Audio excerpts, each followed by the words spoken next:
Good afternoon, guys. My name is James, and I am the program director at Cancer Care Services.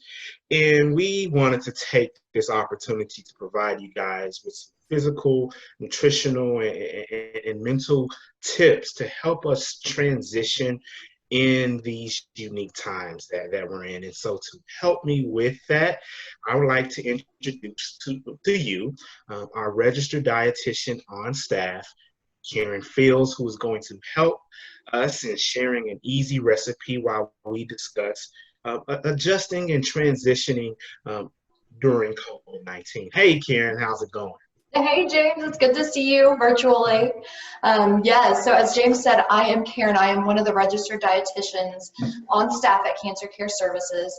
I was super excited to be a part of this little project, just to put in my 2 cents about nutrition during this trying time. We certainly know, our lifestyle's been affected, our relationships with others have been affected, certainly our mindset, stress level, and actually in our eating patterns have too. So was so excited to be here today just to give you some quick tips on how we can deal with this nutritional aspect of it as well. And bonus, today I feel very lucky. I'm coming to you from my home to share with you a quick, easy recipe that you can make ahead of time. Consider it a lunch and learn, if you will. So the basics really of this, we're going to pack it with fiber. It's going to help you feel full and satisfied. There's 2 sources of lean protein in it and a massive amount of color. So you're going to get a ton of different nutrients that we'll touch on as well. So while I get things set up, James, do you want to fill everyone in on how Cancer Care has been navigating this pandemic? Absolutely, Caryn. So like most organizations, CCS has made the decision that the safest option would be for our staff and our social workers to work home until further notice. And so we have been operating mostly remotely since the end of March. But we do have certain staff, like our dear Caryn here, still working in clinics to meet the needs of our clients. And also we have limited hours at Cancer Care Services where we are providing nutrition and gas cards for our clients in need.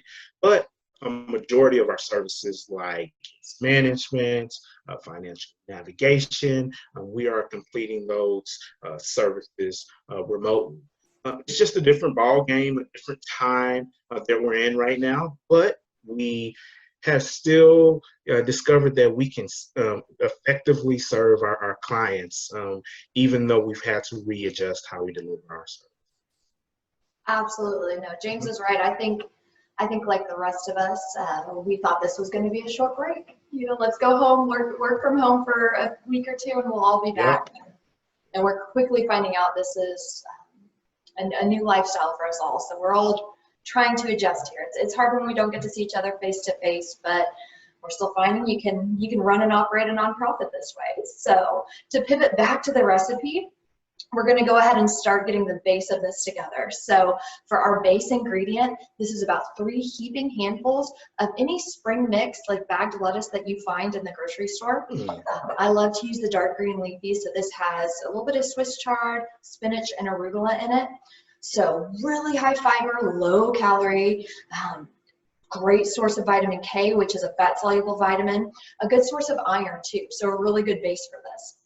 Next up is 2 cups of whole wheat penne that I'm just going to dump right in. So this is our carbohydrate of the meal. So it's going to give you that satisfaction where you're not hungry in 30 minutes.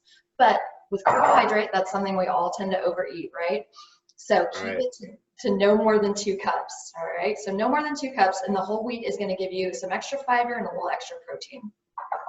Next up for our protein source, this is ahead of time. You didn't see behind the scenes. I did 2 chicken breasts that I shredded already. So great lean protein source, good B vitamin source. If you want to keep this plant-based, skip the chicken. We can do, you can do just beans or nuts instead. So we're going to add that right in. Moving right through these ingredients. Sorry. So we got 1.5 cups of slivered heirloom tomatoes, ton of color, ton of fiber again, but great source of lycopene and vitamin C. So really good all around. So we'll throw that in there. very small amount, about 1/4 of a cup of olives. I know not everybody likes the olives. If you don't, skip it. You can add some cucumber in instead. Olives are powerhouse for monounsaturated fat, so really good healthy fat there. I'll pass on the olives, Karen. No olives for you. That's okay. That's No all right. olives for me. I love the flavor. The thing we have to watch about olives is the sodium.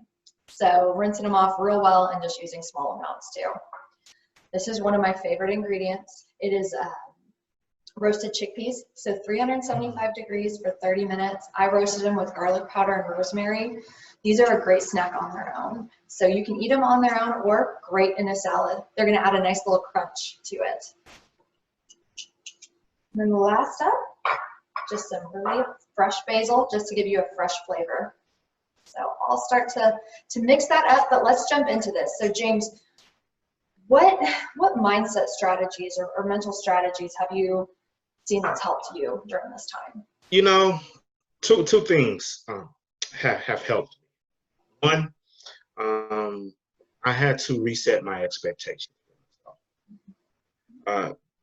With COVID-19, it's been very difficult to be as productive professionally as I would like. And also, I've had to really kind of look at being more intentional in the structure that I've set for myself.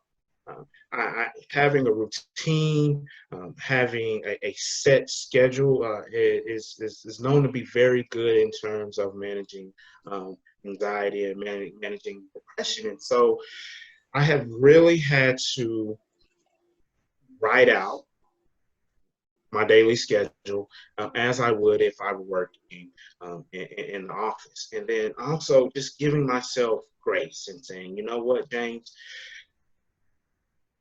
you're maybe not going to be as productive in working remotely as you would if you were working in an office, and that's okay. Do what you can. Do what you can. Try to influence what's in your sphere of control. And so I've really just had to learn how to, one, manage my expectations, and two, be just intentional about the structure that I'm putting in place for myself, so I can maintain some sense of normalcy. And also it speaks to kind of how our organization has adapted as a whole. We've had to readjust schedules and put things into place. We've had to reset our expectations in terms of program delivery. And so some of the ways that we've done that is we've provided a virtual coffee break for our staff. We've implemented a virtual game night for our clients. We have a virtual camp that actually is kicking off today. And so these are just ways that we have adjusted during these times to connect and to continue to deliver services. No, absolutely. And that can be directly related to the nutritional aspect of this too. Being predictable and giving yourself stability helps minimize the stress level, certainly. So if you think about it, when we're raising young children, first thing we do is try and get them on a schedule. It gives them less anxiety. Things are more predictable to them. It works the same way for us. So nutritionally, how do we make our routine more predictable? It's a new lifestyle. You have new timetables that you're working with, and that's okay. So structuring out your meals, just because you're at home, you're right next to the pantry, doesn't mean you're going in and out of there every day. Give yourself some structure. I'm going to have a snack at this time. I'm still going to eat lunch here. Dinner's still going to be around this time. It's going to allow you to make a healthier choice more often. And that second tip too is menu planning. This does not have to be a big drawn out thing. I have a chalkboard in my pantry. That's how I menu plan. When I think of it, I'll jot down, 3 dinner items or some snack ideas that I can make ahead of time. You're allowing yourself to incorporate more fiber, more lean proteins when you plan ahead, rather than just thinking when your stomach's hungry and grab a snack. So just 2 tips, make it more predictable for yourself. It'll be healthier for you and healthier for your family. And of course, it's going to help us just decrease that anxiety of, well, what are we going to eat next? So it certainly helps when you're eating, from the home. Now, having Prepped meals, I find at times isn't always practical, Karen. So, with things kind of opening back up, and we have all of these options for meal deliveries. I always look at it from a standpoint of making the best choice available to me, based on what's provided on the menu. So going with the healthiest menu option. Uh, what do you think about this approach to nutrition and eating on the go? Eating on the go, absolutely. You're right. We're still social beings even during this pandemic. So you're not going to eat from your house 100% of the time. This is real life. You want to enjoy food. You want to enjoy being with others. So that being said, it comes to my second point, which is you still have to be responsible. Yes, we're stressed. Yes, we're excited to go eat out now that the restaurant's open. Be responsible though. So ahead of time, almost all menus are online right now. Look ahead of time. What would be a good choice? That way you're not, left in a bind when you're at the restaurant. Pick something that still has a good source of fiber. Ideally we want half your plate to still be non-starchy veggies and fruit and lean protein. Make sure those portions are in a line and you're picking the best choice. The other thing I always like to tell people, just because we're eating out, whether you're ordering in or eating out, it doesn't mean that it's a special occasion. It's not somebody's birthday every time you eat out. So there's no need to get an appetizer or a dessert because you don't do that at regular meals either. I was just reading a book the other day that mentioned a study. People who have a pre-dinner drink or a pre-dinner alcoholic beverage, they eat significantly more during that meal. So set yourself up for success. Use that knowledge to your advantage. Now, I don't want to steal your thunder here, Karen, but this is actually something she and I have talked about offline. But some years ago, I came across a website called healthydiningfinder.com. And basically, it's a database of meals approved by nutritionists and dietitians from some of your favorite restaurants. And in the past, when I've been ordering out, or actually ordering in, I guess that's the correct term, I've used Healthy Dining Finder to pick the best options, based on what I want to eat for that day. What are your thoughts? Yes. The more knowledge you have, the better. So sometimes when we have all the knowledge of the world, are we going to make the best choice or not get that dessert? No. I mean, you're still going to eat a dessert every now and then, and you should enjoy food. But that helps you better choose foods or helps you identify menu options that you wouldn't think would be so calorie dense. So I think it's a great tool to use. I'm so excited you brought that up. So to pivot back to our recipe, I've got all of our good mixes in here. It's super colorful, tons of lean protein in there, and you still have that good carbohydrate to keep you full and satisfied. So what I did next, behind the scenes, again, I didn't want the whisk to make too much noise.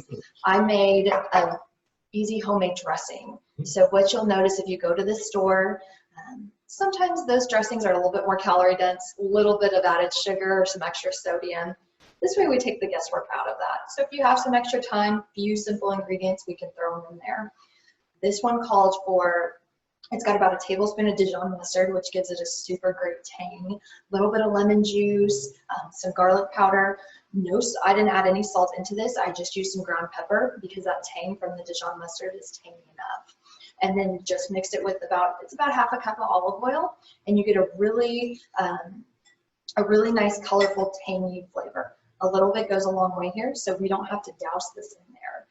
So I will start to put all of this together. So James, is there anything else that you could think of, any other tips or perspective you want to share on with this? Oh, man, the recipe looks great, Karen. I wish I could take a big old bite of it right now, but just have to take a virtual one. But to answer your question, there was a tweet or variations of this tweet that I saw floating around on social media that basically said that if you don't come out on the other side of this pandemic with sort of skill, or you've grown in a certain way, or to a certain degree, then essentially you just wasted time. And I found that kind of bothersome because not all of us, have the privilege to um, go through some level of self-improvement or to acquire a skill. And that's okay. We have varying degrees of responsibility. I had friends who had to be a caregiver for their mother, as well as raise children in the home and do virtual schooling and on top of going to work. And then I had friends who had that opportunity to cultivate a new skill, to read a couple of books. No matter what space you find yourself in, there is no right or wrong approach to dealing and coping with the pandemic. We all have our different approaches, and that's okay.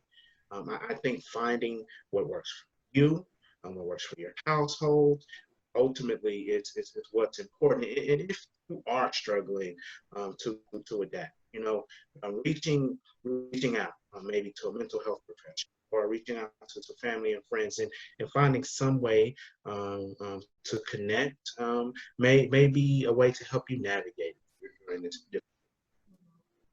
Yeah. No, I think it's such a good reminder for us all.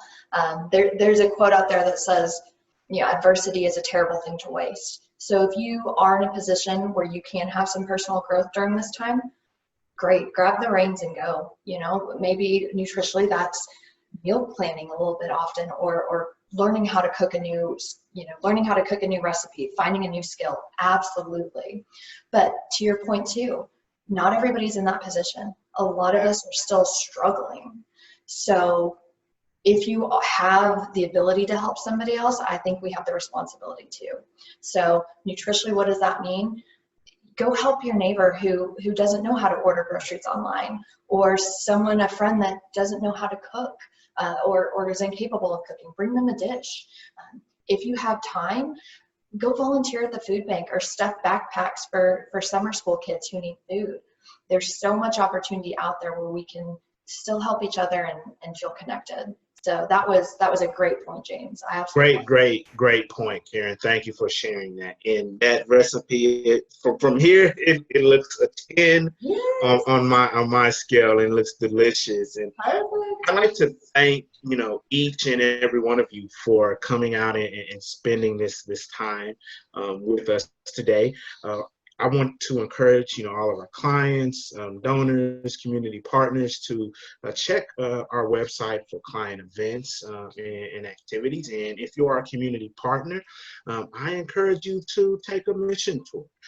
You can take one of our mission tours by simply accessing it on our website, www.cancercareservices.org, and click on the date that works best for you. And Caryn, thank you so much for sharing your expertise, and I look forward to doing this with you again in the near future.